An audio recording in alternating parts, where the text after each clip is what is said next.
दोस्तों, एक खबर की खूब चर्चा है और चर्चा इस बात को लेकर है कि क्या राम मंदिर का जो केस है वो एक बार फिर से चलेगा। सुप्रीम कोर्ट में ये फिर से केस की सुनवाई हो सकती है, फिर से ये केस खुल सकता है, क्योंकि इस पर पूरी तरह से इस पूरे मामले को देखें तो ठप कर दिया गया। इस पर फैसला भी आ चुका है, राम मंदिर भी बन चुका है, बाबरी मस्जिद के लिए भी ज़मीन अलॉट किया जा चुका है। लेकिन अब इसकी चर्चा क्यों हो रही है और किसने ये दावा कर दिया कि हम फिर से इस केस की सुनवाई की अर्जी डाल सकते हैं? कौन है ये इंसान, क्यों किया? ये तमाम सवाल उठ रहे हैं और आपके मन में भी ये उठ रहे होंगे।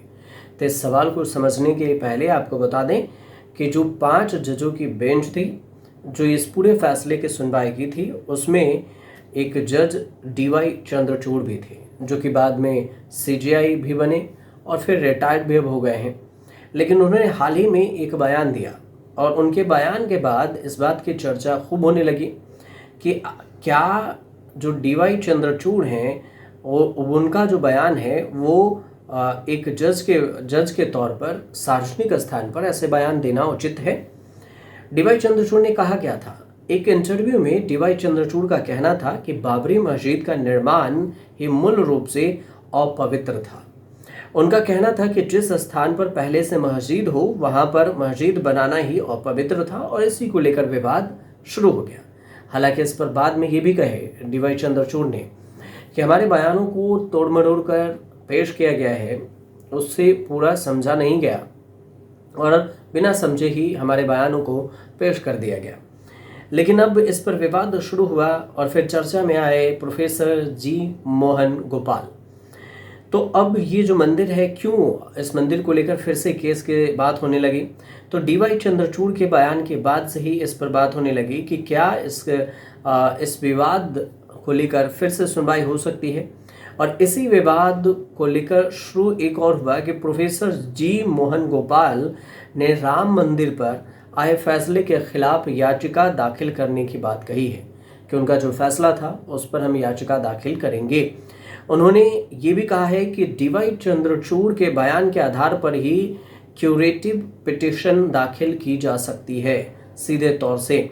प्रोफेसर G मोहन गोपाल ने जो अपने बयान में कहा है उसमें कहा कि DY चंद्रचूड़ के बयान में वह बात कही गई है DY चंद्रचूड़ के बयान में वह बात कही गई है जो फैसलों में ही नहीं है। ऐसे में इसके आधार पर पुनर्विचार याचिका दाखिल की जा सकती है। 2019 में 5 जजों की जो संवैधानिक बेंच थी उसमें राम मंदिर केस में फैसला सुनाया गया था।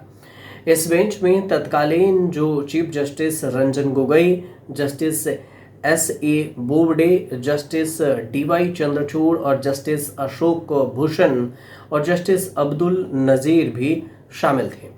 लेकिन बेंच का तब ये कहना था कि मुस्लिम पक्ष ये साबित करने में असफल रहा कि बाबरी मस्जिद वाले स्थान पर उनका कोई निर्बाध मालिकाना हक रहा है और इसके साथ ही मंदिर निर्माण के पक्ष में फैसला दिया गया और अब राम मंदिर का निर्माण लगभग पूरा हो चुका है।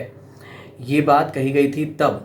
लेकिन अब राम मंदिर पर जो DY चंद्रचूड़ ने बयान दिया उसके बाद यह स्पष्ट रूप से दर्ज किया गया कि बाबरी मस्जिद के निर्माण के लिए मंदिर को तोड़ने का कोई प्रमाण नहीं है।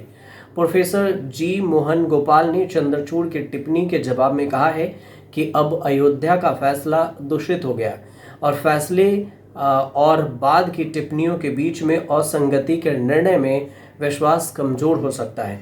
उन्होंने तर्क ये दिया कि इन टिप्पणियों के आधार पर क्यूरेटिव याचिका दायर की जा सकती है जो सुप्रीम कोर्ट के फैसलों में गंभीर न्यायिक त्रुटि को सुधारने के लिए एक दुर्लभ कानूनी उपाय है। हालांकि चंद्रचूड़ अपने बयान पर सफाई भी दे चुके हैं। उनका कहना है कि उनके शब्दों को उस संदर्भ से बाहर निकालकर गलत तरीके से पेश किया गया। सुप्रीम कोर्ट का अयोध्या का जो फैसला साक्ष्य एविडेंस है, कानूनी सिद्धांतों पर आधारित था, न कि आस्था पर। उन्होंने ये भी कहा कि आलोचना अक्सर पूरे फैसले को नहीं पढ़ते, जिसमें 1000 से अधिक पन्नों का ये पूरा फैसला है। कहा यह भी जाता है कि इस फैसले की ड्राफ्टिंग खुद चंद्रचूड़ ने की थी। चंद्रचूड़ के साक्षात्कार के जो क्लिप हैं वो भी सोशल मीडिया पर खूब वायरल हो रहा है। मतलब उन्होंने जो इंटरव्यू दिया उसका भी क्लिप सोशल मीडिया पर खूब वायरल है। लेकिन अब जो एक बार फिर से ये जो याचिका की बात हुई है तो इसके बाद इसकी चर्चा होने लगी कि क्या इसमें फिर से सुनवाई किया जा सकता है। तो देखिए, सुप्रीम कोर्ट ने जो तब कहा था वो और अब जो सीजीआई कह रहे हैं वो, उन दोनों के बयान में फ़र्क नज़र आया है और इसी बात को लेकर चर्चा शुरू हो गई है। लेकिन क्यूरेटिव पिटिशन डाला जाता है और तो पता चलेगा। अभी तो सिर्फ बात हुई है कि क्यूरेटिव पिटिशन जी मोहन दास डाल सकते हैं, प्रोफेसर जी मोहन दास।